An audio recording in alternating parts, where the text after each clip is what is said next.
This is the regular meeting of the Mobile City Council, Tuesday, December 14th. Please stand for our invocation led by Pastor Chris Jarna, Life Change Ministry, and remain standing for the Pledge of Allegiance and a moment of silence following the pledge.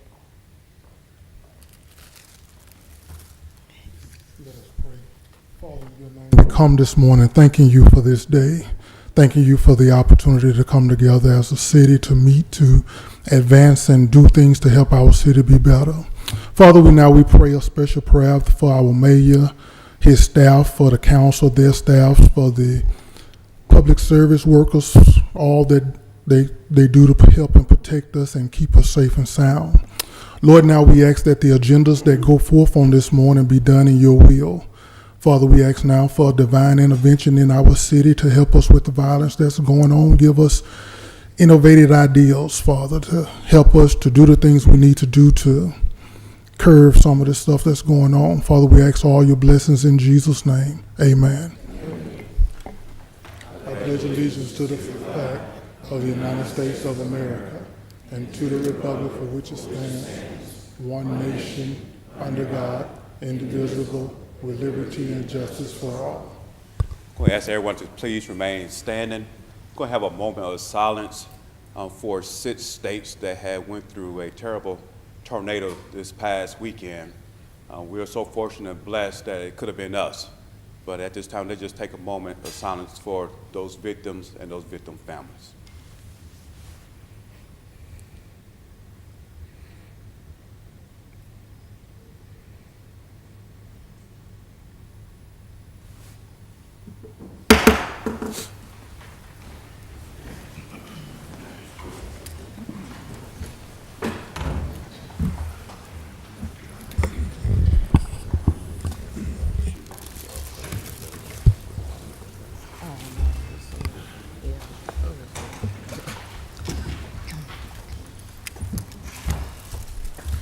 Roll call. President Small.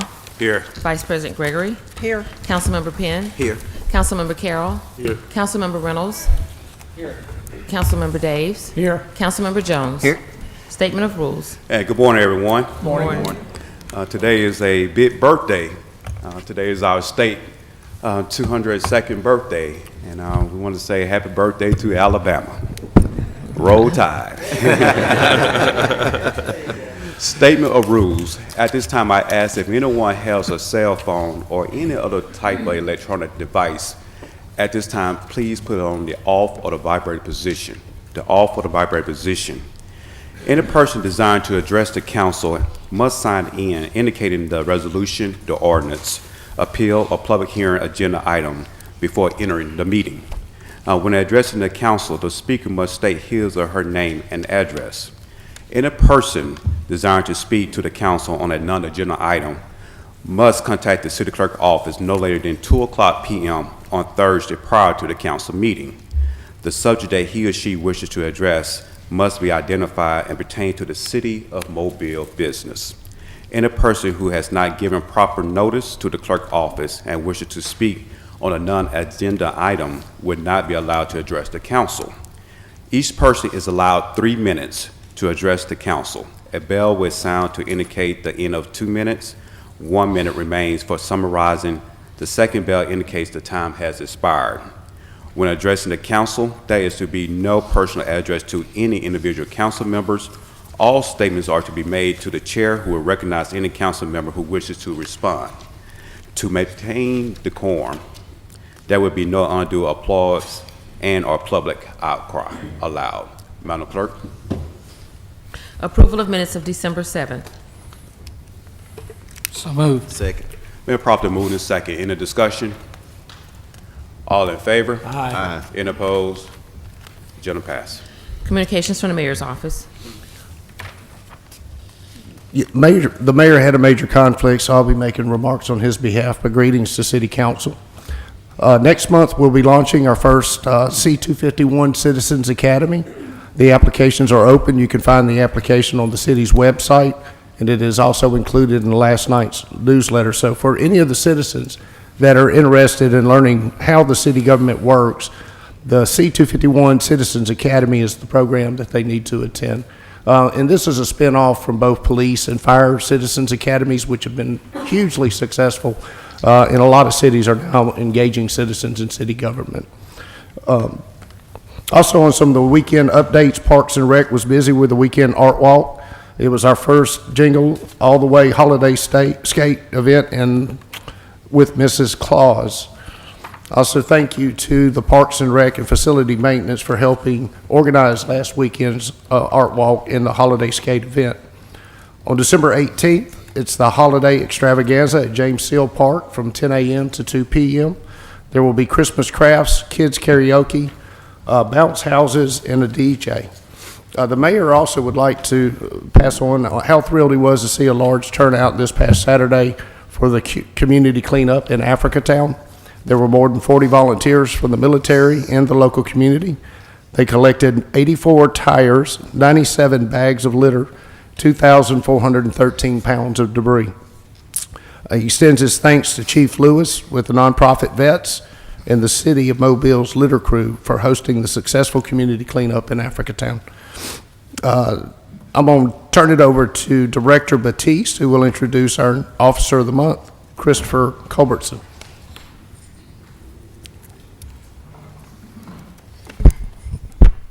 City Council, gives me great honor to stand here this morning to introduce you to the Officer of the Month for the Mobile Police Department. Officer Christopher Colbert is the Officer of the Month for November 2021. He graduated from the Mobile Police Academy in February of 2021. So he is a very new officer. He hadn't completed his first year yet. Officer Colbert ended the month of November with 107 calls for service, 23 backings, and issued 25 traffic citations. He made 15 felony and 54 misdemeanor arrests. He is commended for his efforts in capturing the suspects involved in breaking in multiple vehicles in the area of Druid Drive and Forestdale Drive and stealing a vehicle. Officer Culbertson made several drug-related arrests and a commercial robbery arrest, and also apprehended a suspect caught in the act of cutting a catalytic converter off a vehicle. For the short time on the force, Officer Colbert has shown his commitment and dedication to the City of Mobile, and for that he is recognized as Officer of the Month for the month of November for the City of Mobile Police Department.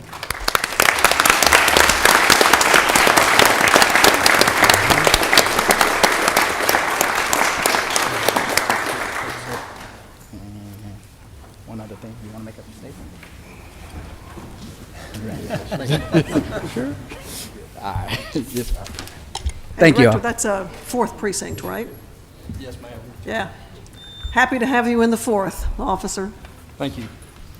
It is now the mayor's pleasure to introduce Colonel DeLapp, who's going to recognize the exceptional employees in Public Works. Good morning. We have 3 individuals to recognize. One can't be here, Mr. Eric Bell from our Public Services Department. We hope to recognize him next week. First, we'd like to start off by recognizing our Parks and Rec Employee of the Month, Ladero Bell, and I'm going to have Shad Collins come down and talk about Ladero and do the recognition.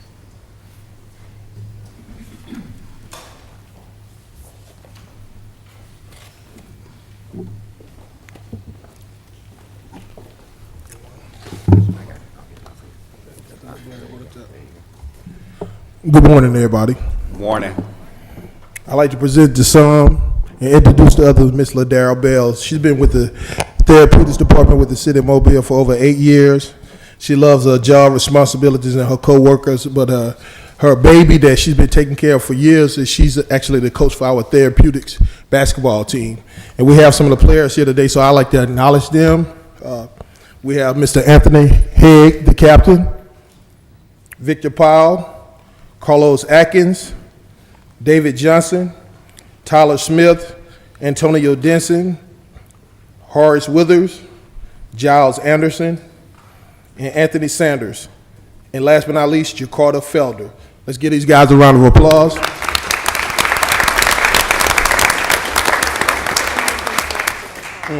Yeah, they've been selected to participate in the Special Olympics coming up in June. So y'all give them a round of applause.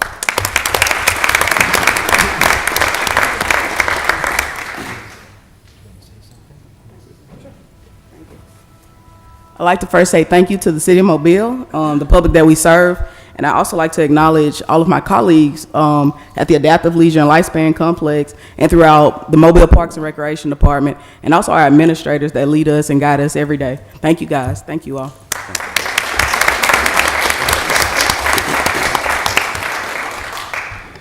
Thank you. At this time, I'd like to have Ms. Shayla Biko come down and talk about our Public Works at Large Employee of the Month, Peyton Rogers, in our Planning and Zoning Department. Shayla's here, I think. Here she comes.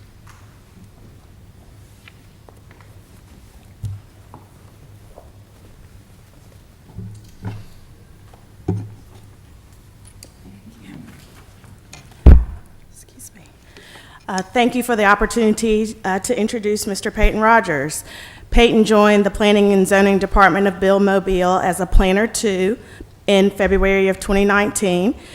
He was quickly promoted in November of 2020 based on his expertise, professionalism, and overall passion for his work. As you all know, the zoning and land use process can be complex.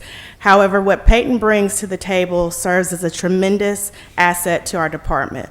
He possesses excellent customer service skills, extensive planning knowledge, problem-solving abilities, and simply put, a general desire to assist any and everyone he encounters, both in and outside of the office.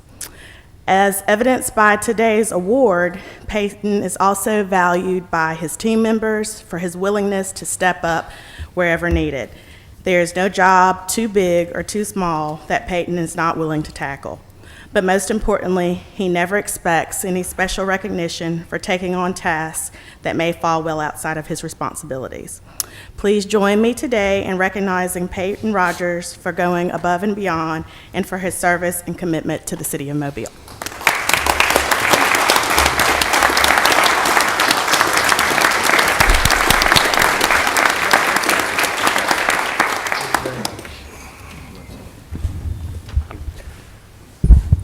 I'm just grateful to work with such a fantastic team and build Mobile and for the City of Mobile. It makes it easy to do a good job when you've got the support and assistance of such wonderful people. So thank you very much for the honor.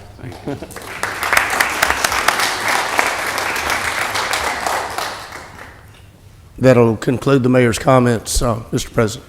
Yeah, as Chief of Staff, I think that's a great idea, what the mayor is doing with the Citizen Academy. The question is there going to be a limit number of citizens to participate in this program? And also, is it first come and first serve? I'm going to let Anitra is heading that program. She'll describe how we're rolling out the first one. So we will have a limit. We will have 4 of the Citizens Academies each year. There will be a limit between 35 to 50 each time. There's an application process, and they have to live within the City of Mobile and, within one of your districts. So we will be sending out more information and definitely sending out information to you this week. So is it first come, first serve, or is it going to be so many per district, or? Well, the first one, we're looking for a variety from every district. We're hoping to have at least one person from every district, but it is first come, first serve. Specifically, we ask the question, why do you want to be a part of the Citizens Academy, and where do you live? So those are the stipulations. And also, Councilman Days brought up a good suggestion about if you can send us a PDF also. Absolutely. Yeah. That was mine. Okay. Mr. President. Yes, sir. Ms. Penn. Mrs. Henderson, would it be virtual or is it just in person? It is in person. We will have one virtual option, but the first one will be in person. All right, thank you. Any other council members? Thank you all so much. Madam Clerk. Adoption of the agenda. So moved. Second. Been properly moved in second. Any discussion? All in favor? Aye. Any opposed? Appeals, we have requests, appeal of Keith Nisley regarding the ARB's denial of his application to install vinyl windows at 415 Flint Street. Step. Give us your name and your address. My name is Keith Nisley. I live at 1058 Hillcrest Lane. Sky Ranch. So I'll try to be brief and give you a little bit of a background. Again, I'm going to try to be brief, so I may leave out some details. I've worked in construction my whole life. So I wanted to buy some investment properties to give my wife and I some sort of stability. So 4.5 years ago, I bought the house at 415 Flint Street.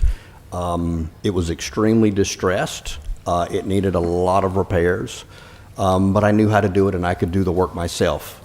So I could minimize the amount of money that I have to put in it for materials. But I've invested probably, thousands of dollars in it. I love the house. Ever since I first saw the house, I fell in love with it. I love the old architecture. When I redid the floors in the bathroom and the laundry room, I went with a mosaic tile because I wanted it to be accurate to the era that the house was built. I think the house was built around 1950, maybe a little bit older, I'm not sure. But no one made me do that. I wanted to do that because I felt like it added a lot to the house, and I just love the house. I take great pride in detail in the house. Although I do realize that it is a rental neighborhood. I have, since the time I bought it, I've got it fixed up, and I've rented it under Section 8. I said I've worked construction my whole life, and that's true. In 2020, I had been working at AM&S, the steel mill, used to be ThyssenKrupp, for almost 10 years. I was over the facilities and all the grounds, so I was still in construction to a capacity. I was laid off in 2020 due to the pandemic. They laid off 450 people. So since that time, I have been struggling financially, and in redoing this house, as the last tenant moved out, I had to come in and redo everything again. It has been a struggle. I've been working since the last tenant moved out. I've been working for the past 12 months. I've done all the work myself, pretty much. And one of the things that I noticed was, if I get the best tenant in the world in there, if they're not comfortable, they're going to tear the place up. They're going to move out. And I run the numbers. The last tenant stayed there for 2 years. They moved out. It took me a year to get it back into place, to get it ready to rent again. By the time I ran all the numbers, I was just breaking even. So I was like, I've got to do something. I've got to make sure that my tenant is comfortable. I want to make it comfortable for them. And one of the biggest complaints that I had from the previous tenant was the power bill was so high. So I said, let's do something to make it more energy efficient. When I bought the house, I had no idea of the ARB process. No one told me that. I was clueless to that.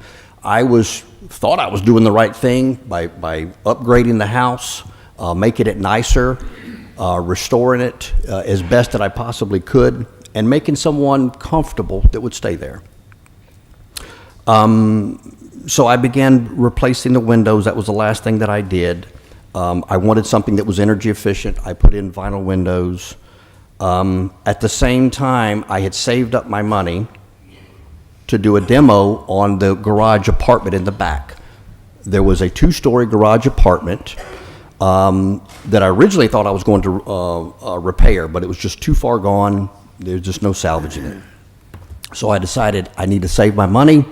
I actually pulled some money out of a 401k, and I had the building tore down. I don't have the equipment to tear down a 2-story brick building, so I had to hire a contractor. So the contractor took care of everything. I didn't realize that he needed to pull a permit. So he went and pulled a permit. And I'm thankful for him that he knew what he was doing. So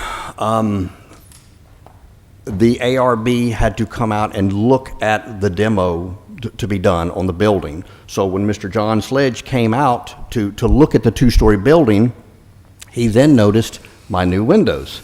And he explained to me, you need to apply for a permit to install the windows. This was what he would call an after-the-fact permit, he also told me to stop all progress on the windows. Do not do anything else to them. So if you look on your pictures there, you'll see that some of them appear to be further along in the repair process. That is because we were probably a day from being finished. They're not trimmed out, they're not caulked and painted. So some of them look better than others. Granted, the two at the front look the worst. That is because several months ago, back in the summer, due to the pandemic, it was very difficult to get any materials, and you couldn't just go to Lowe's and buy a window off the shelf.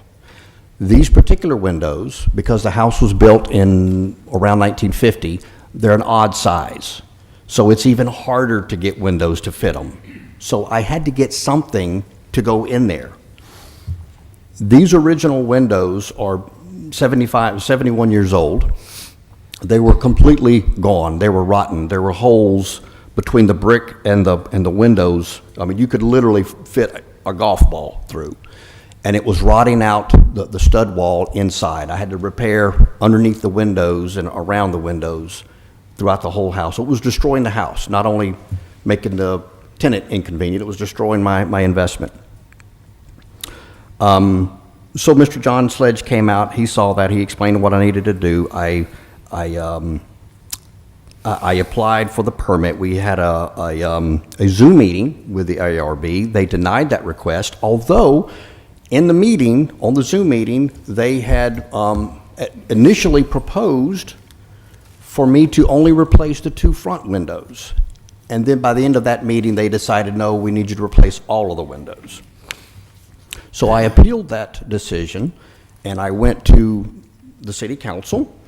But the day of my my meeting here with you, I think that was December the 1st, I believe, Mr. John Sledge called me and said, listen, I see your appeal. It's a compromise for you. You've offered to go ahead and replace the two front windows and leave the rest of them as is because they are not visible from the road. John told me that he felt like that was a reasonable compromise, and he felt like the ARB would probably accept that. So I put my appeal with you on hold. We went back to the ARB a week later, and they denied it again. So that's why we've come to you today.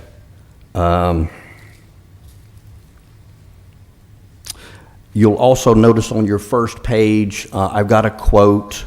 I've gotten several quotes, but I've gotten a quote for labor and materials for a wood windows. They're much more expensive and much less energy efficient than vinyl windows. You're looking at about $3,000 per window. So I'm offering to do the two front windows. It's going to be visible from the road. That's going to cost me over $6,000 as opposed to $30,000, which is a significant difference, especially for me right now. It's been a struggle for me. And $30,000 is more than the house is even worth. I think that's insane. So after the ARB denied me the second time, Mr. John Sledge said, Keith, I'm sorry. I really thought that they were going to approve this, but they have apparently followed their guidelines to the letter and not to the spirit of. The photos that you also see in the handout, I took those pictures. Those are other vinyl windows, and I could have got a whole lot more, but that's just in 3 blocks from my house. I feel like I'm being singled out, and it's not consistent with what I'm seeing around. So as I was walking around, I saw some other distressed houses in the neighborhood, and I love the old houses. Maybe I shouldn't, but I love the old houses. I love the architecture. When I see them, I can see the potential in them, and it's really exciting for me to see that. I also love the idea of revitalizing the neighborhood, but I have to ask myself, am I in the right place to be doing that? Because if I have to spend $30,000 or $40,000 just on windows on a house that's going to be valued at $30,000 when it's done, you know, I don't know of any right-minded investor that would want to do that.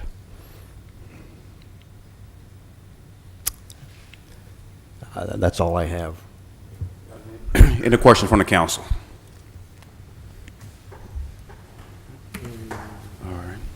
I got one question. You Yes, gave Mr. us Jones. you gave us one quote, and you said you had numerous quotes. Where were the other quotes in line with the one that you've given to us here? I could not get them printed and get them to print fast enough. Where are they at in relation to the price point? Some of them were more, some of them were less, so that was pretty much about average. But it was difficult to get a quote for labor and materials on such short notice.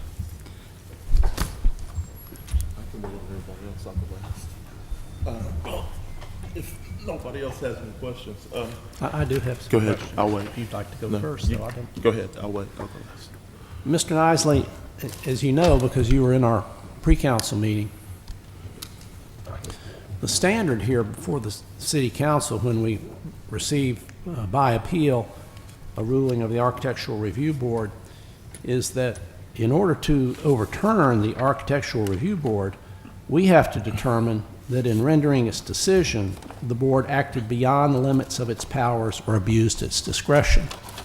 So my question to you would be, how do you feel that the board acted beyond the limits of its powers or abused its discretion? I think that that the neighborhood should be taken in consideration, that it's not a historic house, it doesn't have a historic plaque on it, and it likely never will. I understand that it is now considered a historic area, but it's a rental neighborhood. So with that in mind, it is different from Detani and Oakley and the old Dolphin Way district. It is kind of unique in that way.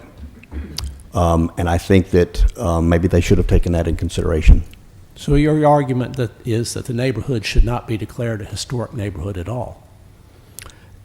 I didn't say that. I think that I understand what they're doing, and I honor that, but I think it needs to be done with consideration to the neighborhood, and maybe those rules should take a closer look at neighborhoods like this that are, yes, they're older, yes, they're historic, yet they're rental neighborhoods.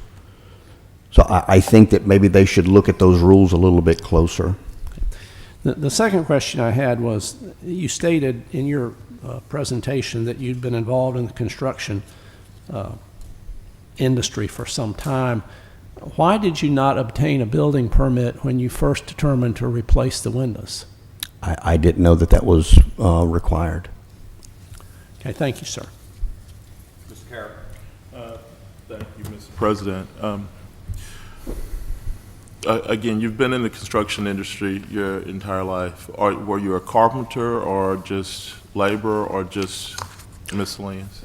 Well, so for 10 years, I owned my own business as a flooring installer, and you don't need to get a permit for that.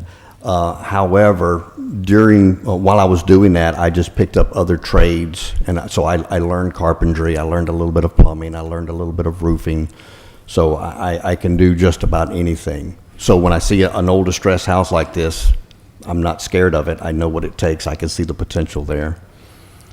Can I just ask a casual question? Please. Where did you get the windows from that are there now?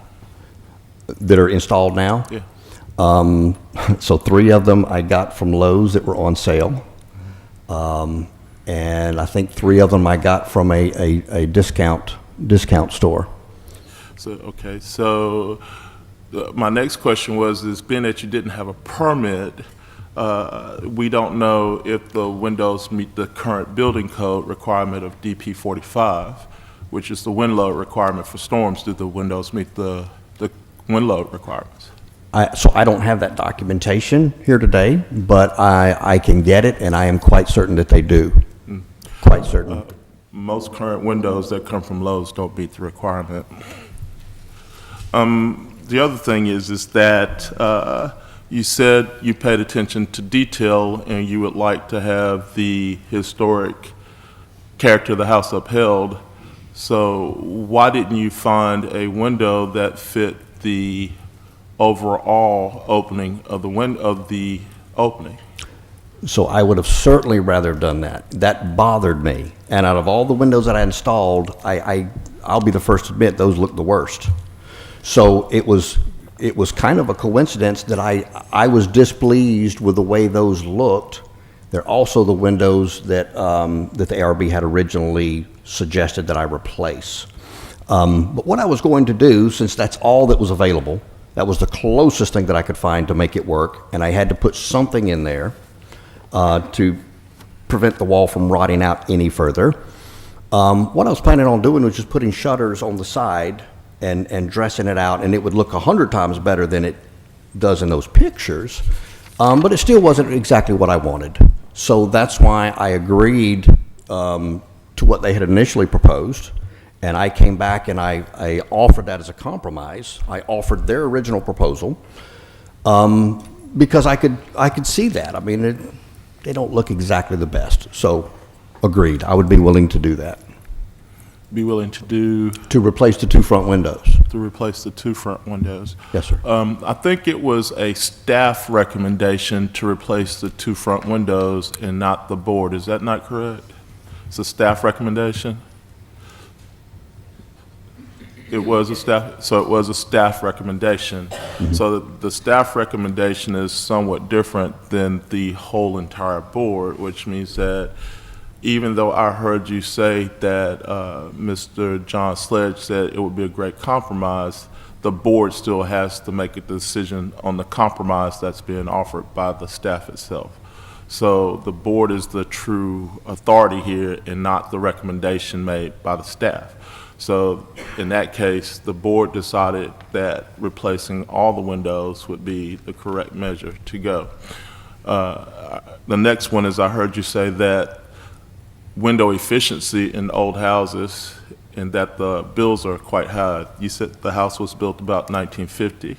I believe so, yes. It was uncommon in 1950 for walls to have insulation in them. Therefore, the houses bleed energy. Also, they were balloon framed, which means that there's an air gap at the bottom of the house where the house bleeds energy also. So the windows would have been a very small portion of the loss of energy going out of a house like that. The next thing is that you said you were unaware that you were in a historic district. That comes back to the issue of the permit. If you had purchased a permit, then the red flags with the city would have gone up, and then you would have been made aware that you're in an area that required certain requirements for windows, colors, doors, and everything else, which kind of got the whole process off from the beginning to the end. It was a good thing that you got a builder to come in and to do the demolition, which then got a permit, which bought everybody out so that we could go through the review process and help get you in the correct manner that we're going now as far as getting to a positive end to this with making the house and the structure correct with the right materials and the right forms and everything else that needs to be in there that matches the character of the neighborhood. Lastly, I was looking at your pictures and I was trying to determine why there were so many other houses in the neighborhood that had the difference in windows and types and characters and why things were not completely up to the historic district standards. The neighborhood is it's not 100% rental neighborhood. My brother actually lives in that neighborhood and several friends do live in Linecoff, and they're not renters. They actually own property.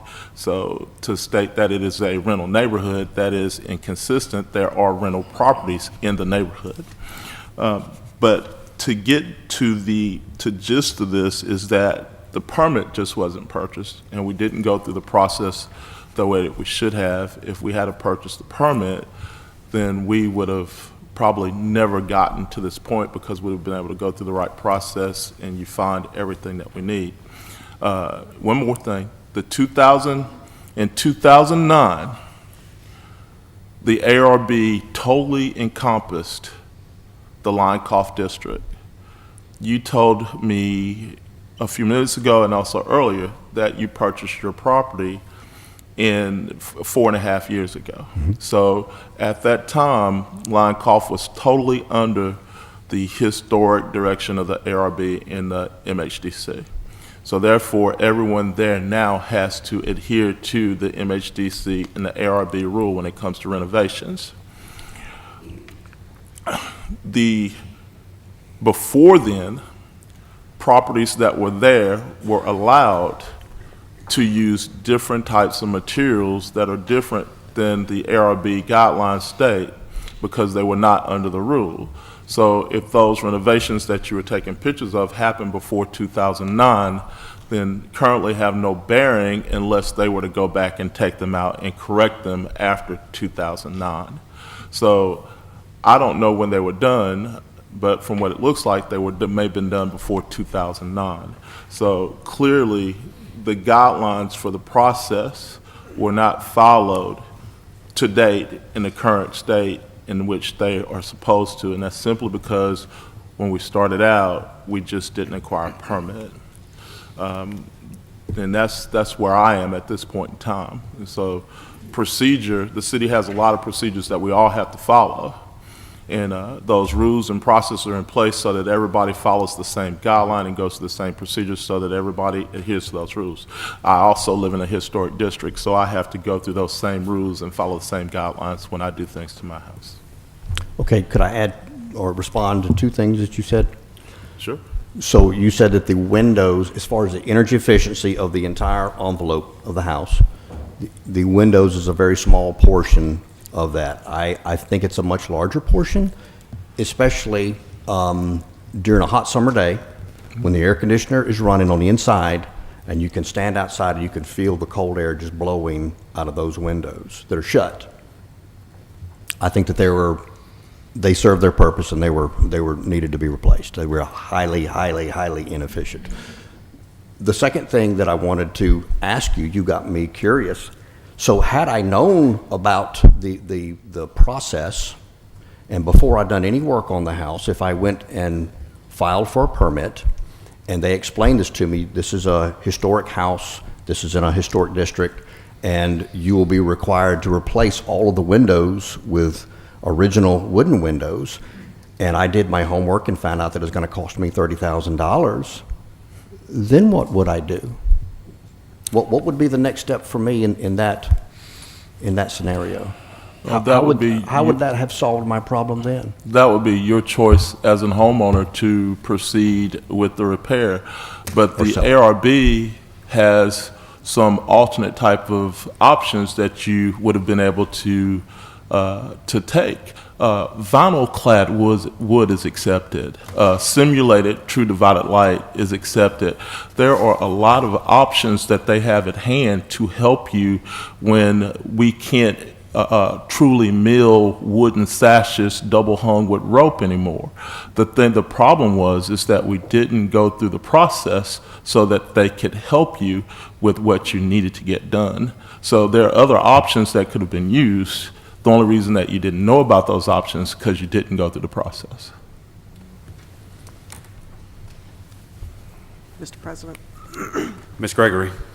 Yeah, very quickly. I think all of us here on the council certainly empathize with your problem where you are today.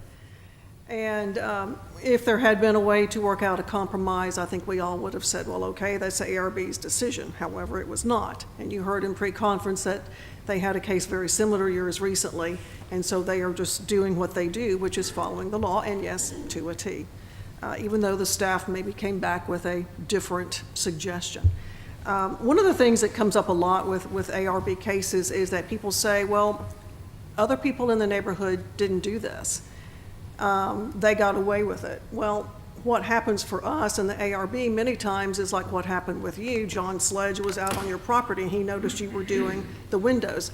It's because of reporting that the ARB and the city finds out that somebody is doing something that may not be going along through the process as you were supposed to, especially with these historic homes. And so that's what happened with you, which is what got you here today before us. You know, I don't think that we can really do much else other than go along with what the ARB has suggested. I mean, I think we would love to say, go back and talk with them and see what you can work out. I don't know that they will do that. Mr. Carroll is correct in everything he has said, and we are certainly not here today to help you figure out how to purchase better efficient windows or whatever, you know, you're going to have to do to solve your problem. So again, I think we empathize with where you are, but given the set of facts, I don't see how we can make any other decision today. Mr. Chairman, my question's really for staff or maybe the attorneys, just to try to get to this standard of beyond the limits of its power or abused its discretion by the Architectural Review Board. Does the Architectural Review Board give consideration to the financial condition of the owner in making these decisions?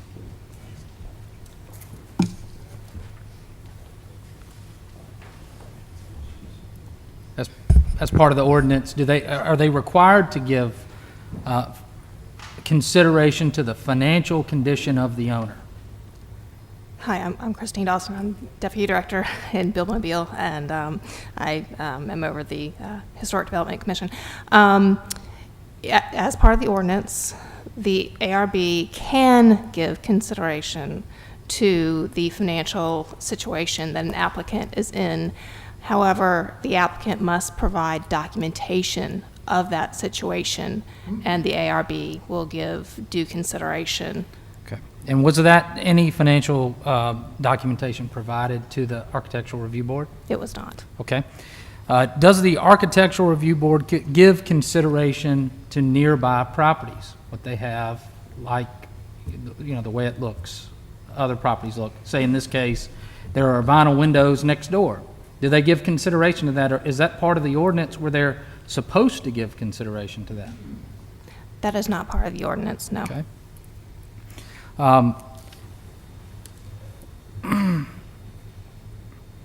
I guess this is, I guess that's it. That satisfies me. Mr. President. Mr. Carroll. Before you leave,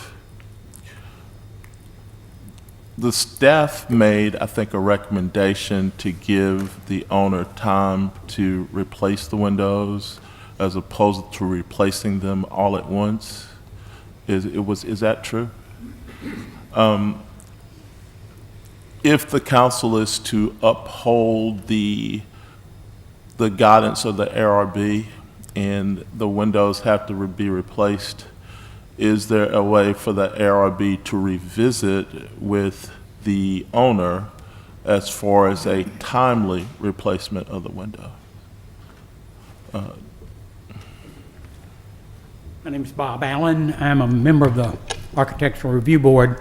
When this matter first came to the Architectural Review Board and the Review Board said the windows are not appropriate, the Architectural Review Board directed the staff to work with the property owner to work out a schedule over which time the windows could be replaced. That wasn't done. The appeal was filed.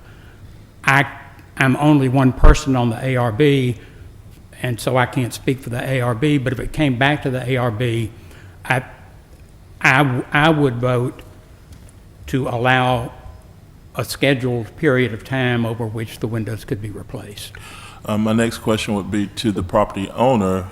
Would the property owner be willing to work with the ARB on a scheduled timing of replacement? In viewing your cost estimates, it would be quite a large number again to go in, take out the windows and replace them with an acceptable wood system to the ARB. Is that something that the owner would be willing to do? Sir, that's still going to be $30,000 out of my pocket. Whether we finance it over a period of time or not, that's going to require an extra $200-300 a month or every 2 months that I simply don't have. And not only that is, if I can get someone, a tenant in there to start offsetting my losses, not only are we going to inconvenience them once, now we're going to be inconveniencing them multiple times every couple of months to come and tear a hole in the side of the house. So yeah, and I still don't get any more rent for the $30,000 that I invest. I'm done, Mr. President. Mr. President, one comment. Yes, Mr. Jones. As a business owner, which is what you are when you buy investment properties, it's incumbent upon the business owner to understand the dynamics of the business that you're pursuing.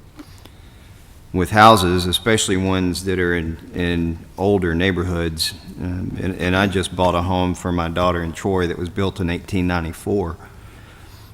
I understood that there were going to be issues that dealt with the historical status of that home, and that's going to drive repair prices higher to remain in keeping with that, which, as you stated, you were willing to do.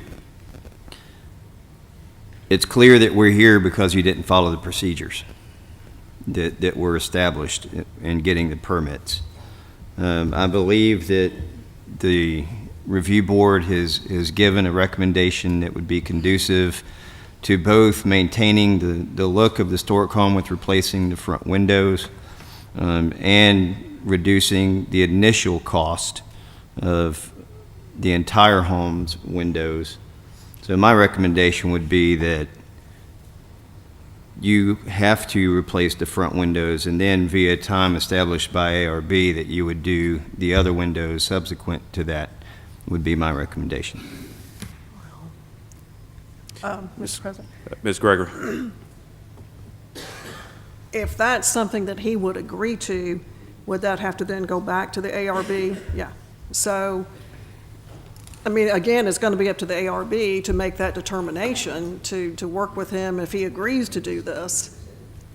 But that's what the ARB decided the first time around.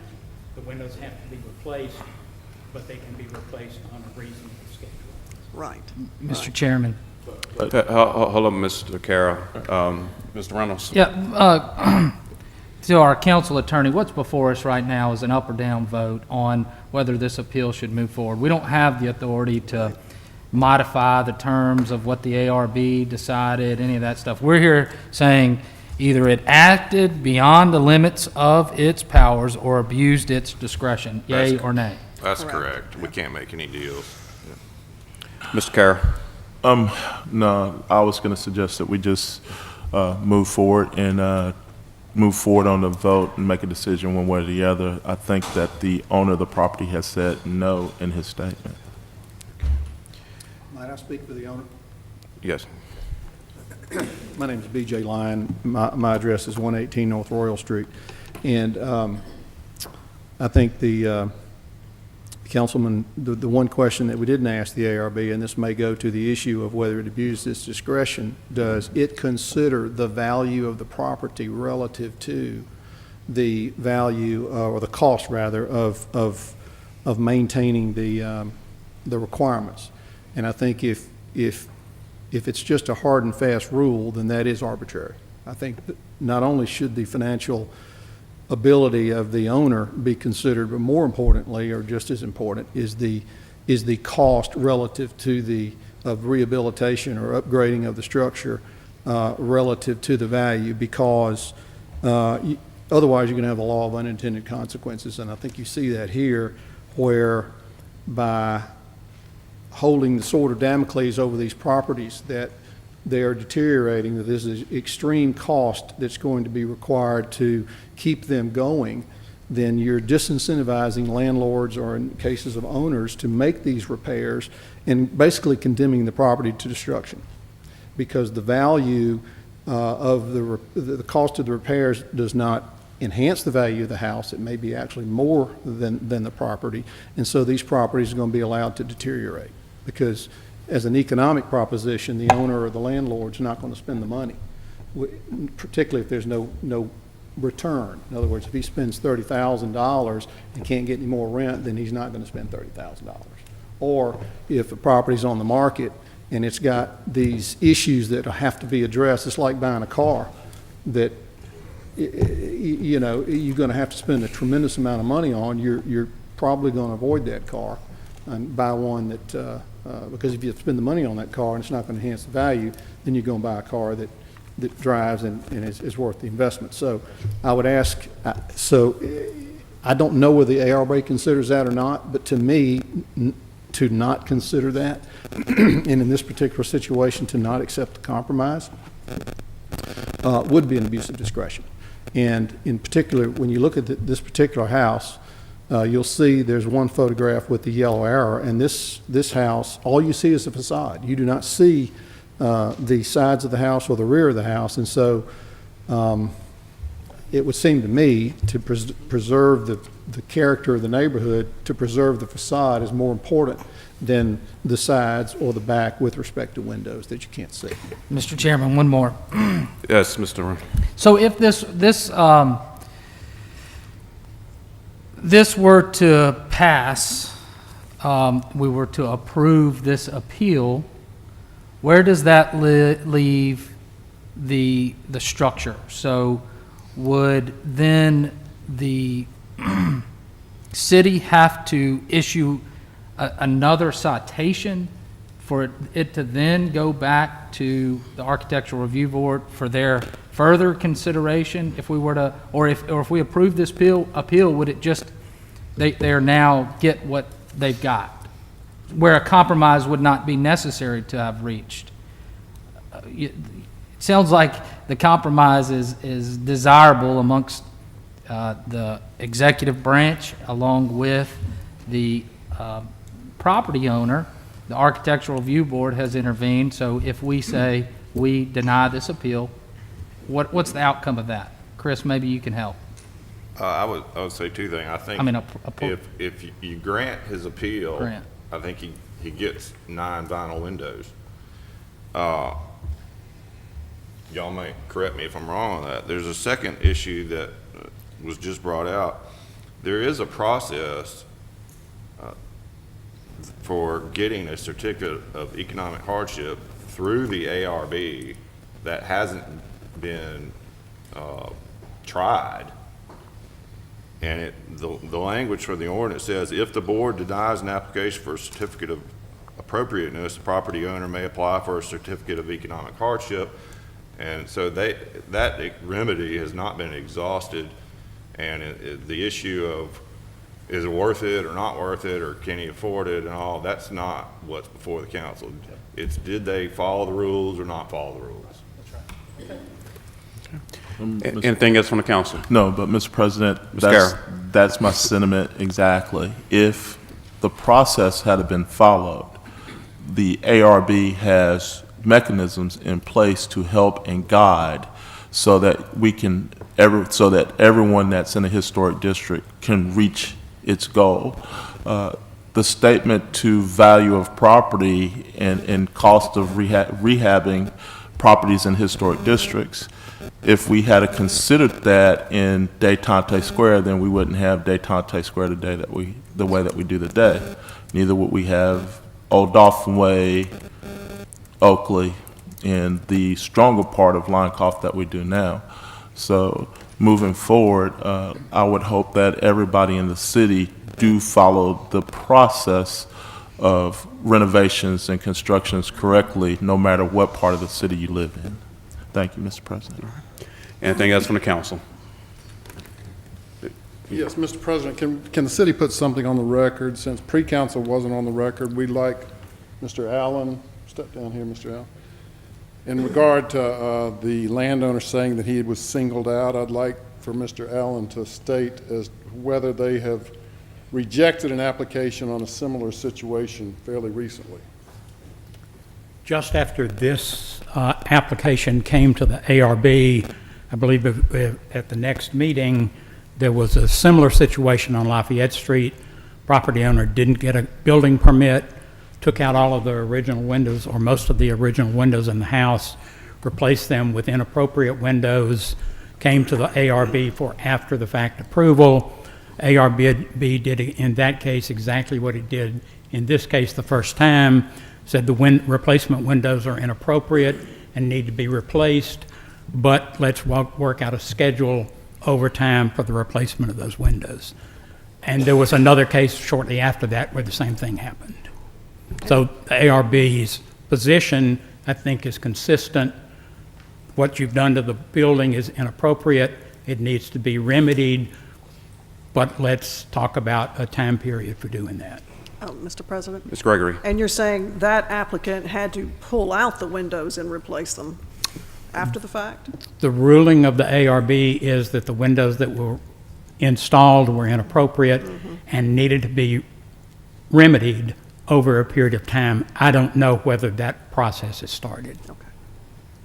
One other thing, Mr. President, could Ms. Dawson come down here? She has reviewed the photographs that the landowner put before the council.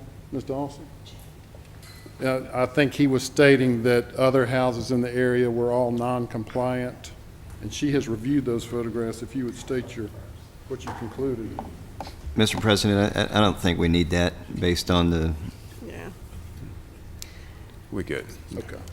If you want to, you can send us an email, maybe, with the information. Mr. President. Mr. They President. need to make their record in case there's an appeal. Okay. All right.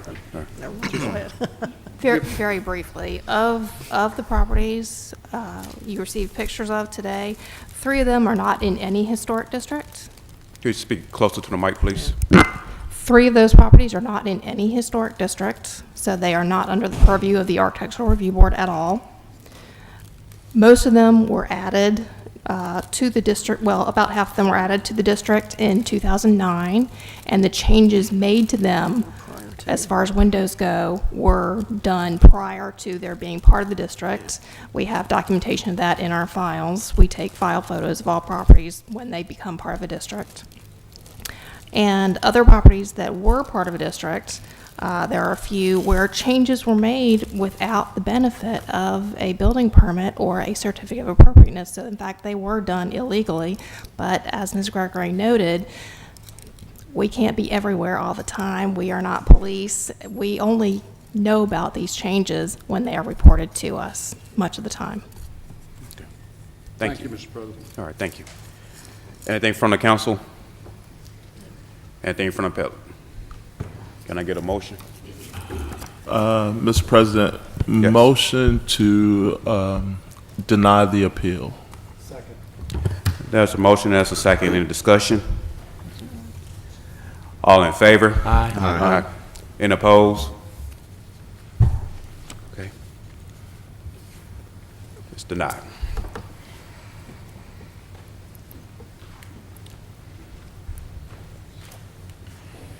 Madam Clerk.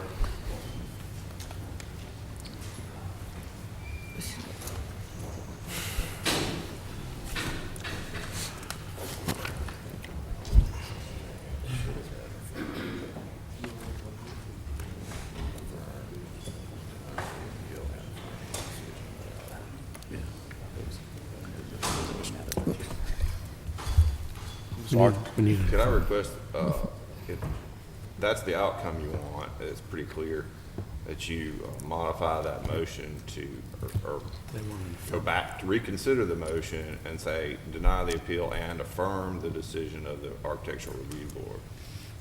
Just so it's, again, in case there's any. Do we need a motion to reconsider? Motion to reconsider. Second. We're properly moving to second in discussion. All in favor? Aye. Any opposed? Mr. President, I'd like to make a motion to deny the appeal and to affirm the decision of the Architectural Review Board. Second. We're properly moving to second in the discussion. All in favor? Aye. Any opposed? Motion denied. Appeals, we have requests for waive the noise ordinance on January 7th, February 4th, March 4th, April 1st on Moffett Road, December 31st on Government Street, and December 18th on Dolphin Island Parkway. So moved. Second. We're properly moving to second in discussion. All in favor? Aye. And opposed? It passes. Public hearings. Today is the public hearing to fix the cost for demolition of structures to declare structures public nuisances at 2672 Haley Street, 2505 Dubois Street, 2804 Greenback Drive, 1913 Andrew Street, 1712 Dog River Drive East, and 164 Hemley Avenue. These open up the public hearing for the said properties. If anyone present that would like to address the council, you may do so at this time by coming down and stating your name and your address.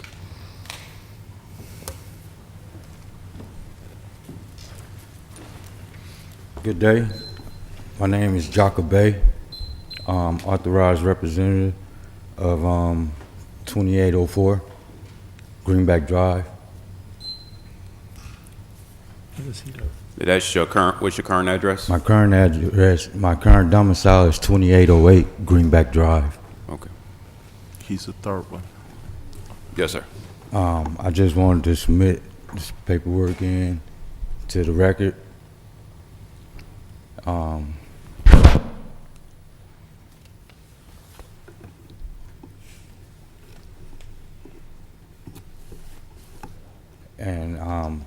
Honestly, I wanted to come and talk about my property that was demoed. It was demoed while I was out traveling, working. And I had spoken to one gentleman and told him that I will be back in town after I work, because I work in the union. I'm an electrician by trade. I work in the IBEW trade union. And I feel that my property was targeted with unclean hands intentions of the neighborhood, well, the community organization. Because my property, it wasn't a nuisance, it wasn't falling in. After the storm had came through, I believe they sent me pictures where it kind of like the back end siding was blown off. And I had spoken with the guy that once I reached back in town from work, that I would repair it. But by the time I got here, my building was demoed. Yeah, thank you so much for coming down. I mean, this here is the public hearing to fix the cost. And I would not say that you would personally was target. The city have to go by certain rules in order to demolish properties. And, I'm sure that, Mr. David, Dr. Barker, probably could see you after this meeting and tell you exactly what was the criteria that met for to be demolished and everything. But once a citizen reported through 311, the city followed up through it, and they meet that criteria for demolish. They'll try to reach out to the property owners as many as they can to try to bring it to your awareness, and it'll be a certain time period. Then once they come to us, then we'll go ahead and approve the demolish and everything. But Mr. Dockerbach, he can tell you exactly what criteria, it met to be demolished. Okay. The gentleman that's in the back. Yes, sir. All right, thank you so much for coming down. Is there anyone else who would like to address the council on these said properties? If not, this public hearing is closed. Presentation of petitions and other communications to the council. John Arundel.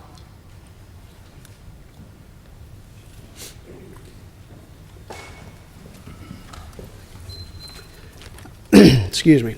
I'm John Arundel, 370 Charleston Court. And first and foremost, I want to thank all of you for what you do. Every time I visit City Council, I'm reminded about all the good work that you do. So thank you. And thank you for those that are back, and thank you that have come back and that are new to us. Appreciate all the work you do. I'm here today on behalf of the Mobile Law Enforcement Foundation. I currently serve as the president.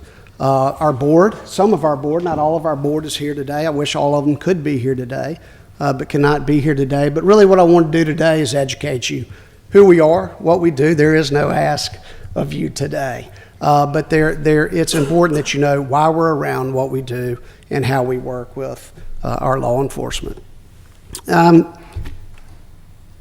Since most of you don't know about us and what we do, some do because you've attended some of our events, we were formed in 2007 as a 501c3. We're committed to a safe community and the Mobile Police Department efforts. With the support of our community, the Mobile Law Enforcement Foundation is able to provide the additional technology, programs, and support for our police officers. The foundation raises funds for unbudgeted items, as we all know, pop up. The city can't do it all. But for those unbudgeted items, we provide our law enforcement access in a timely way to the needed resources and tools to protect the families, the businesses, and our community. It was the Mobile Law Enforcement Foundation that stepped up to support those families in the last two unfortunate shootings that our officers were killed. It was our foundation that stood up, raised funds, helped the families, and 100% of the money we raised went to support those families. And I think that's really important. 100% of what we raised went to support those families. Hope we don't ever have to do it again, but we're very prepared to do so if we have to. Some other small notable items that we've done, when the downtown precinct said they needed new bikes in order to patrol the city, we provided those bikes. We provide lunches to the law officers during Mardi Gras. We help the SWAT team with their mud run. We have and support financially the law enforcement annual banquet, and tonight we'll be helping host the Christmas celebration. We hope to continue to work and serve our community, and especially the Mobile Police Department. With the blessing of Public Safety Director Batiste and Chief Prine, we are committed to meet with all the captains in all of your precincts, to listen to them and find out what they need in order to make our streets safer and our communities safer that aren't in the budget, that the city can't afford today, but help them return home to their families every night and continue to keep our streets safe. We have kicked off a membership program that you have in front of you. It's our hope to get the word in the community out. Everybody can afford to support law enforcement. I believe 99.9% of our community wants to support law enforcement, right? It's the 0.1 that's running from them that do not. So thank you for your support and hearing what we do in our community. Thank you all so much for all the hard work you all have been doing. Thank you so much. Mr. Daves and Ms. Gregory. Thank you, Mr. Arundel, for being here today. Appreciate your words and certainly appreciate the work that the Mobile Law Enforcement Association is doing to support our police officers. I think the work that you have done to support the families of those officers that have been struck down in the line of business is really tremendous. And I understand that your funding comes completely from private sources. Correct. And y'all have done a great job along those lines. I think that now more than ever, it's important that we show support for our law enforcement officers and appreciate the work you and the foundation are doing. Thank you. Thank you. Okay. Ms. Gregory. I too want to thank you for the work that you were doing. I was able to attend the dinner last year. We'll go to another one if you haven't. Look forward to that invitation. And I think it's great that you're going to speak with all of the captains. There are some new captains in the districts now, so it's a great time to get with them and talk with them about their needs and what they're seeing in the district. And if you need any help from us, I'm sure we'll all be happy to give you information as well. And if you could send us this in a flyer that we can, a PDF, so that we can put it in our newsletters, we can send that out as well. Absolutely. Thank you. Thank you. Thank you. Mr. President. Ms. Garrett. Would you ask him to recognize his board? Because I see a lot of friends up there. A lot of very familiar faces. Yeah, a lot of. One in particular. Yeah. I thought I saw a ghost up there when I saw a Judge Hand sitting up there, but it's his son. If you guys will stand that are here and present, Dell's in the back already standing. Yeah. And an important thing to note, we have recently hired an executive director, and we really need that to move us forward. And one thing I want to be clear when I tell you that, I'll still be able to say that 100% of the money we raise goes to law enforcement because we've had a benefactor cover the expense of an executive director. That's really important to me, that everybody knows everything we raise goes to police. John, will you introduce everybody? Yes, absolutely. Our newly executive director in red right here, Gene Downing. We've got Steve Hand. We've got Stephanie Daves. We've got Katie Courtney. Behind Katie in the suit is Tom Gilliard. Next to Tom is Jay Roberts. And behind Jay is Del Sawyer. If I may mention, I'm scared to mention because I'll forget a couple maybe, Mr. James Averhart, who could not be with us today. We've got Mr. Terry Ankerson, who is on the board as well. Mr. Paul Klotz. Bobby Weinecker was here and had to leave. Did I miss anybody? If I had my letterhead here today, you would know who was there, but thank you for that opportunity. We really appreciate it. One last question. Your new executive director, what happens to the Drug Education Council? I wasn't going to say that, Gene. Good luck. Yeah, thank you all so much. Thank you. Mr. President, Mr. President, may I have a word? Yes. All right. I just want to say, having served as police chief, and I think this kind of started under Chief Barber when he was a police chief, the foundation, making sure that we had supporters of law enforcement to help us to be able to do things that we needed to do in the community. In particular, oftentimes we use government money to buy bullets, but we can't use it to buy lunches. And the foundation has really served as a conduit for us to be able to do those type of things as we work in the community. So we're extremely grateful as an organization to be able to call upon them to assist us in times when we really need to do something extra in the community. And they've always helped serve as a platform to make those things happen. So thank you guys for what you do, and thank you to the board, and thank you guys for allowing them to speak today. Thanks. Thank you, Chief. Appreciate it. Danny Cordy.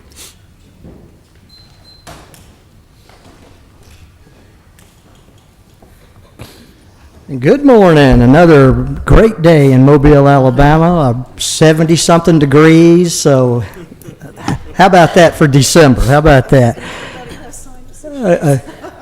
Happy holidays and good morning, Mr. President, City Council members, in absence of the mayor and the city staff. Danny Cordy, Executive Director of the Mobile Sports Authority. We're at 301 Government Street. And what I wanted to do is just come in front of you today and just give an update of our recently completed fiscal year results. As you may know, our fiscal year runs concurrently with both city and the county. So these results were October 1 last year to September 20th this year. For those who don't know, the Mobile Sports Authority is the sports tourism agency for the city and the county, and our mission is to go out, attract sports events that bring visitors to town, and we like them to spend their money here, so it's a different form of tourism. And coming out of COVID, the sports tourism has really just turned up the heat. That being said, this past fiscal year, fiscal 21, we hosted, attracted, supported, or co-managed 31 sports events that generated an estimated $22.4 million to the Mobile area economy. And those are events and those are visitors that come to town that would not be coming to our area for any other reason but that. Those 31 events spanned 18 different sports over all age brackets, and it comprised of everything from cross country to gymnastics to volleyball to basketball to football to cycling, even a turkey calling championship and an ultimate frisbee tournament, plus more. And I know I'm throwing some numbers here, but of the 31 total events, 17 were either first or second time events for our area, and 14 of those 31 were youth oriented, which is sort of the gold standard of the sports event industry because they bring the parents, the grandparents, and the siblings. So I mentioned coming out of COVID, those 31 events with over a $22 million economic impact tripled what we did in 2020. Of course, many events were canceled or postponed in 2020. We had 21 events over a $7 million economic impact. So, but all this we couldn't do without the investment and the support of the mayor, of the city council, of the Mobile County Commission. And again, we want to thank you for that support, because what we try to do is turn that investment into multiple returns for the city and county of Mobile. Our largest event was held in September, was the Gulf Coast Challenge, the 4th annual.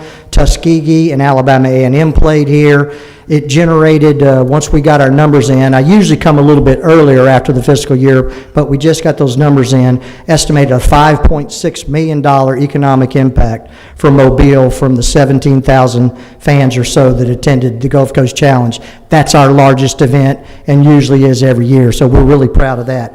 Coming up this week, we have the Alabama High School Athletic Association North-South All-Star Game in town for the second time at Hancock-Whitney Friday night, followed by the Lending Tree Bowl, of course, on Saturday afternoon, but we also have the USA Volleyball Volley Jolly Regional Tournament in with 60 teams coming to the convention center this weekend. So sports tourism is hot and getting hotter, and hopefully that will continue. But again, thank you so much. Thank you so much, Ms. Gordon. Thank you. Reggie Hill.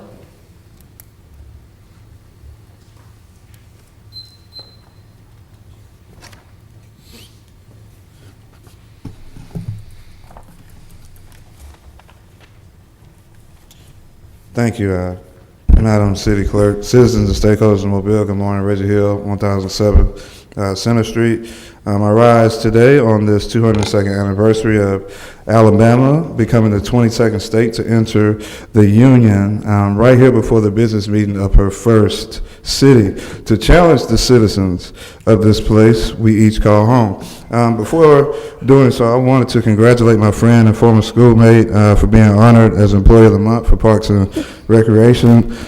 Excuse me. She and I both finished from our state's eldest public school, formerly known as Barton Academy, then Mobile High School, better recognized now as the S.S. Murphy. She's a great person and hard worker. That was well deserved. Now the excuse me, 251 challenge. As I hope to set the stage for everyone, I also offer you this. We get out of anything that which we first put in. Again, we the city get out of anything that which we the city first put in. In the good book, Matthew 13:57-58 tells us, and they took offense at him, refusing to believe him, but Jesus said to them, a prophet is not without honor except in his hometown and his own household.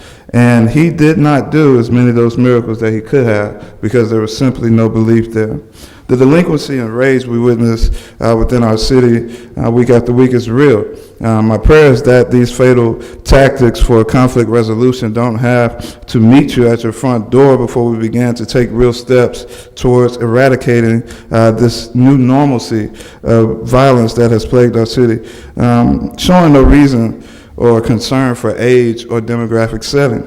The 251 Challenge calls for Mobilians to partner and invest in one another in a plan that actually works towards creating peace in our streets. It calls for the media to not only highlight the horrors that infest our communities, but to also showcase with the same tenacity initiatives, data-proven initiatives, at that which offers a means for proactive and positive resolve. The 251 Challenge calls for neighborhood leaders to take responsibility for safety ourselves through sufficient strategy, reason, and productivity, not depending on 8 city liaisons who are swamped with other business matters, but taking the responsibility on ourselves.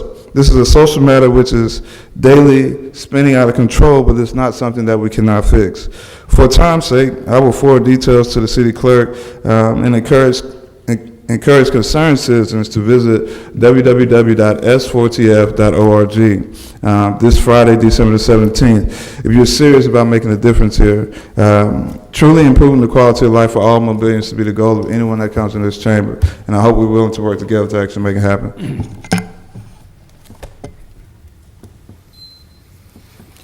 Ordinance is held over. 64035, rezone property located at 1490 Telegraph Road from R1 to I2. If there's no objection, can I take both of these together? No. Oh, okay. No. Mr. President, motion to amend the current resolution as stated in our information to accept the voluntary use variance and also the use variances to be placed on the deed of the property. And the amended version of the ordinance. Okay. Also, in the same motion, I move to lay this over until January 11th so that the proper advertising can be done for the amended ordinance also. Second. Been properly moved and second. Any discussion?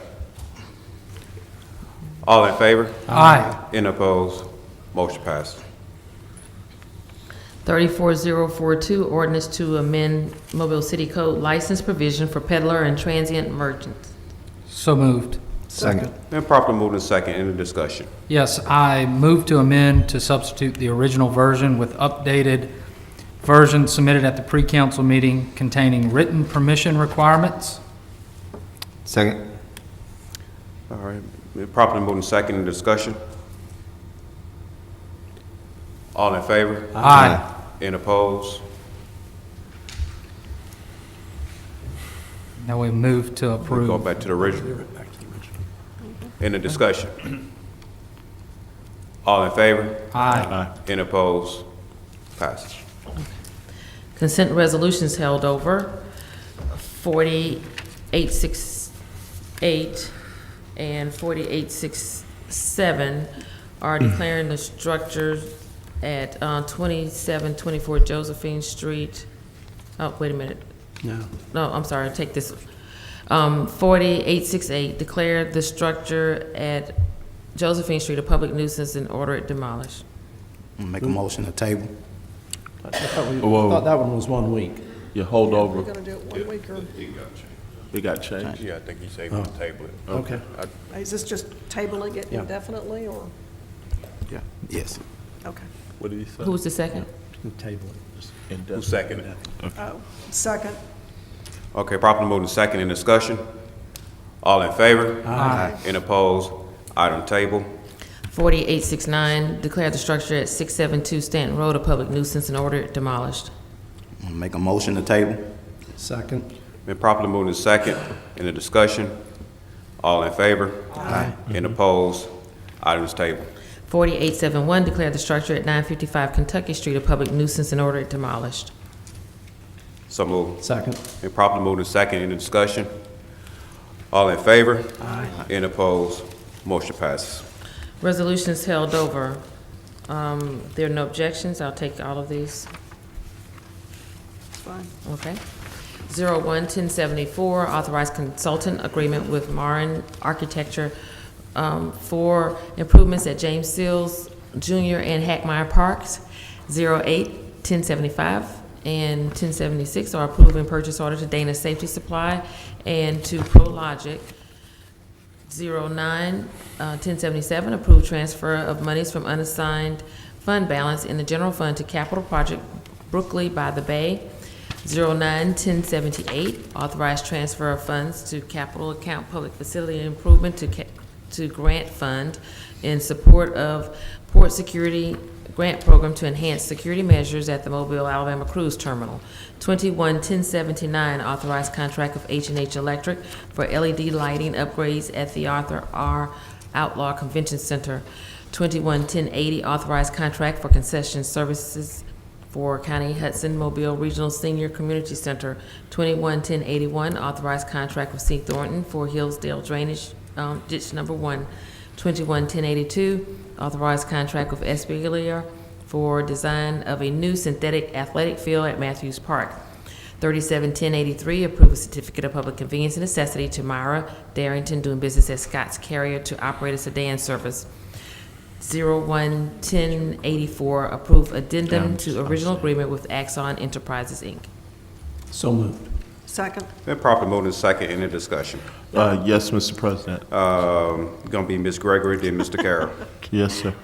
Thank you. On 21-1081, that is the contract for the ditch number 1 in Hillsdale. I just want to thank the engineering department as well as Public Works, because for at least 2 years, as far as I can remember, we have been out meeting with residents and walking these ditches and trying to get a handle on what we can do and when. And it just takes some time to get these contracts together. And while this is not the entire length of the ditch, it is the first phase. Second phase and other phases will be coming up. And just to let everybody in Hillsdale know that we will be continuing this work, and I just want to thank them for their patience, because again, I wish everything could be done at one time, but it can't. So we will do this first phase and then come back and do the rest of it. But thanks to the residents who helped work on this, as well as engineering and Public Works. Mr. Carroll. Thank you, Mr. President. Again, in reference to 09-177, the $1 million that we're moving away from the unassigned fund balance to the general fund, that $1 million, once we procure a consultant or once we go through the RFP process, that there be a mandatory requirement for minority participation, SDB, DBE, in our RFP going out, so that everyone has contract ownership with what we do. Any other council members?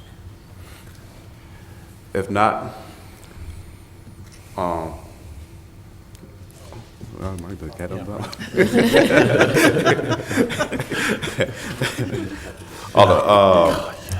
in favor? All in favor? Aye. Any opposed? Motion passes. Consent resolutions being introduced, 371085 through 601099. Move to waive the rules in order to consider resolutions 37-1085 through 60-1099. Second. Been properly moved and second. Any discussion? All in favor? Aye. Any opposed? Madam Clerk. 371085 and 1086 are recommending approval to the ABC Board for issuance of a retail beer, table wine on-off premise license for Lost Pizza on Osho Road, and for issuance of a retail beer, table wine off-premise only license for TNS Mart on Somerville Street. 40, 1087, 88, 89, 90, 91, and 92 are fixing the cost for demolition of structures and declaring structures public nuisances at 2672 Haley Street, 2505 Dubois Street, 2804 Greenback Drive, 1913 Andrews Street, and 1712 Dog River Drive East, 164 Himley Avenue. 58, 1080, 1093, 94, and 95 are authorizing removal of weeds and assessing costs for removal of weeds. Group 1623, 1618, and Group 51. 60, 1096, 97, 98, and 99 are approving award a special bonus to the Parks and Recreation Employee of the Month, the Public Works at Large Employee of the Month, the Officer of the Month, and Public Services Employee of the Month. So moved. Second. Been properly moved and second. Any discussion? All in favor? Aye. Any opposed? It passes. CIP resolutions being introduced, 21-1100. By council rules, this will lay over for 1 week. Resolutions being introduced, 08-1101 through 60-1106. By council rules, these will also be laid over for 1 week. Did you take up 31-1104? Yeah, we got one we can move forward. Oh. Okay, never mind, sorry. Yes. Move to waive the rules in order to consider 31-1104. The rest will lay over for 1 week. Second.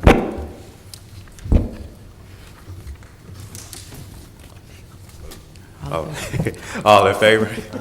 Any opposed? A blunt moment. 31-1104, authorize a grant application to the Alabama Department of Public Health for the Mobile Police Department. No local match. So moved. Second. Been properly moved and second. Any discussion? All in favor? Aye. Any opposed? Passes. Call for public hearings, 41-1107, call for public hearing to rezone property located at the northeast corner of Cody Road South and Summerby from R1 to B3, scheduled January 11th. 41-1108, call for public hearing to rezone property located at 5527 Todd Acres Drive, south side of Todd Acres Drive, 500 feet west of Commerce Boulevard from B5 to I-1, scheduled January 11th. 41-1109, call for public hearing to rezone property located at 1490 Telegraph Road, east side of Telegraph Road, 225 feet north of the east terminus of Lee Street from R1 to I-2, scheduled January 2nd. 11th, I'm sorry, District 2. So moved. Second. Been properly moved and second. Any discussion? All in favor? Aye. Any opposed? Public hearing is called. Announcements. Next week's council meeting will be held in the History Museum of Mobile, Old City Hall on Royal Street Our regular time is 10:30 with the pre-meeting in the 9th floor of Government Plaza. This will be the last meeting of the year. We're going to start our announcement with District 1, Councilman Penn. Thank you, Mr. President. This week, we will be celebrating the Floretta Fortune Walking Trail at Figure Park ribbon cutting. It will be at 4 p.m. She had a major impact on so many lives and generations, so we're inviting District 1 and anyone else that would like to celebrate. That's all the announcements. Okay. All right, Councilman Carroll, District 2. Yeah, thank you, Mr. President. First, again, let's reiterate the Christmas extravaganza this weekend at Texas Street Park being put on by Mobile Parks and Recreation. We look to have a great event there, a great showing and supporting of our kids. Let me commend again Mobile Parks and Recreation for the great event at the Civic Center, the skate around with Mrs. Claus. I really enjoyed it. However, there were so many people that took advantage of the event. By the time I got there were no skates left. Next year we need to find some more skates if possible. And let me thank Mike also for providing the skates and having a great event at the Civic Center. A little known Alabama history fact. Alabama was the 22nd state in the Union, as we all know, but Alabama was the first state to declare Christmas a state holiday, a national holiday. It wasn't until 32 years later that the United States of America decided to make it a holiday on the December 25th. So Alabama, here's to you on your birthday as another first in declaring Christmas the best time of year. The Africatown cleanup was on Sunday. Kudos to every city department that had a part in that. It was like a parade of services down Edward Street when we showed up and to help clean up out there with quite a lot of volunteers and service veterans out there. I look to see that process continue on as we go down the street. Talking about gun violence. Even when we're cleaning our guns, we need to be careful so that we don't shoot ourselves in the hand. You know, we have to protect the environment and protect ourselves. And being that we've had such a rash in gun violence, I suggest that even those of us that do own guns legally go through the process to make sure that we are doing it correctly so we don't cause any unintentional harm to ourselves. I would like to wish everybody happy holidays. Oh, I see Keisha sitting over there, and thank you so much for all the help that you've provided for me in the district and keeping up with everybody right now. It's been a tremendous boost to the way we respond to our constituents. Happy holidays, Merry Christmas. If I don't get a chance to say it again, it's the most wonderful time of year. All right, District 4, Councilman Reynolds. No announcements. District 5, Councilman Daves. No announcements. All right, Councilman Jones, District 6. There was a football game Saturday. Congratulations to the Navy. Y'all pulled it out, but you didn't get to take the trophy back. So that's going to be shared with the Army still. Just want to say a quick thank you to Jim DeLapp, Nick Hamburger, Jennifer White. A lot of emails went y'all's direction this week from constituents, and I'll tell you, I heard nothing but positive comments about accessibility and feedback from your shop. So I just want to say publicly thank you for what y'all are doing for our district and this city. Thank you. District 7, Vice President Gregory. All right. Thank you, Mr. President. A few things coming up from District 7. Last Tuesday evening, we held our annual Christmas meeting, and I want to thank my staff, the staff of the museum, and others for hosting us and taking care of everything. My job is to just show up and speak during the meeting, but they are the ones who really do all of the work to make it special and make it work. Thanks to all of the administrative staff who came. It's always great seeing you. Director Batiste has two roles at these meetings. He is there as a Director of Public Safety, and he also lives in the district, so he gets to represent his neighborhood. But thank you all for coming and for speaking and for being a part of my meetings and providing all the information that you always do. And we also collected gifts for the residents of Wilmer Hall, and they are greatly appreciated every year. So thank you to everyone for doing that. I also just wanted to let everybody know that we have a new captain in our precinct, in Precinct 4. It is Billy Rowland, and we will be putting out information about our new captain very soon.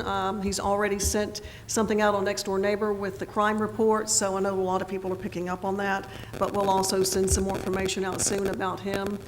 And do want to remind everyone about the Public Safety Committee meeting that is this afternoon to discuss traffic calming measures within the city, what the process is and policies and that kind of thing, so that as we go forward, we know better how to respond to our residents who are requesting these. And like Councilman Carroll said, thank you to Keisha, who has come on board and is like a dynamo. Thank you so much for all you were doing and helping us.